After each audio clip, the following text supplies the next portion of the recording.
The first reading is from Hosea chapter 1, verses 2 through 10.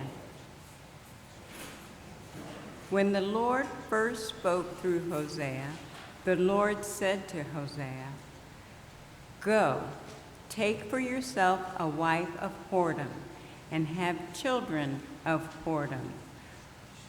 For the land commits great whoredom by forsaking the Lord." So he went and took Gomer, daughter of Diblaim, and she conceived and bore him a son. And the Lord said to him, "Name him Jezreel, for in a little while I will punish the house of Jeru for the blood of Jezreel, and I will put an end to the kingdom of the house of Israel. On that day I will break the bow of Israel in the land of Jezreel, in the valley of Jezreel." She conceived again and bore a daughter. Then the Lord said to him, "Name her Lo-Ruhamah, for I will no longer have pity on the house of Israel or forgive them. But I will have pity on the house of Judah, and I will save them by the Lord their God. I will not save them by bow or by sword or by war or by horses or by horsemen." When she had weaned Lo-Ruhamah, she conceived and bore a son. Then the Lord said, "Name him Lo-Ammi, for you are not my people, and I am not your God. Yet the number of the people of Israel shall be like the sand of the sea, which can be neither measured nor numbered. And in the place where it was said to them, 'You are not my people,' it shall be said to them, 'Children of the living God.'" The word of the Lord. Thanks be to God. Psalm 85, found in the Book of Common Prayer on page 708. We will read by whole verse. "You have been gracious to your land, O Lord. You have restored the good fortune of Jacob. You have given the iniquity of the people, and blotted out all their sins. You have withdrawn all your fury and turned yourself from your wrathful indignation.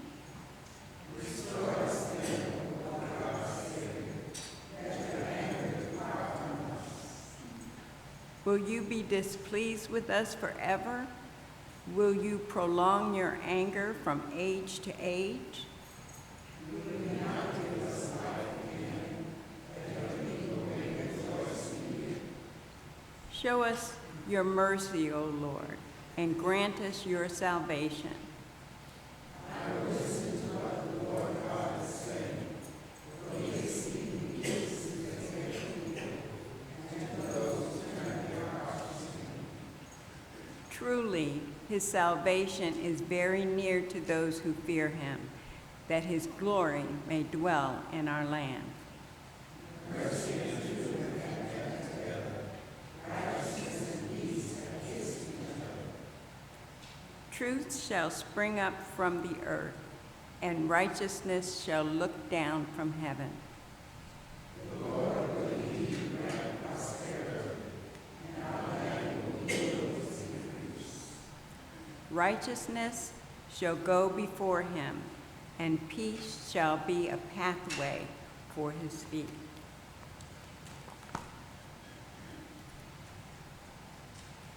The reading is from the New Testament, Colossians 2, 6 through 19. "As you therefore have received Christ Jesus the Lord, continue to live your lives in him, rooted and built up in him, and established in the faith, just as you were taught, abounding in thanksgiving. See to it that no one takes you captive through philosophy and empty deceit, according to human tradition, according to the elemental spirits of the universe, and not according to Christ. For in him the whole fullness of deity dwells bodily, and you have come to fullness in him, who is the head of every ruler and authority. In him also you were circumcised with a spiritual circumcision, by putting off the body of the flesh in the circumcision of Christ.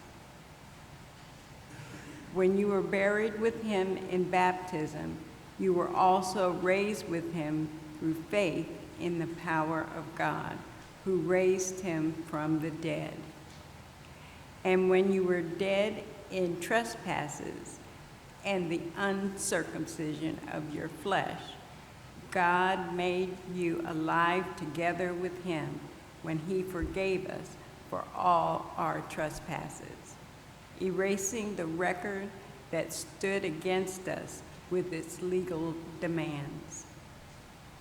He set this aside, nailing it to the cross.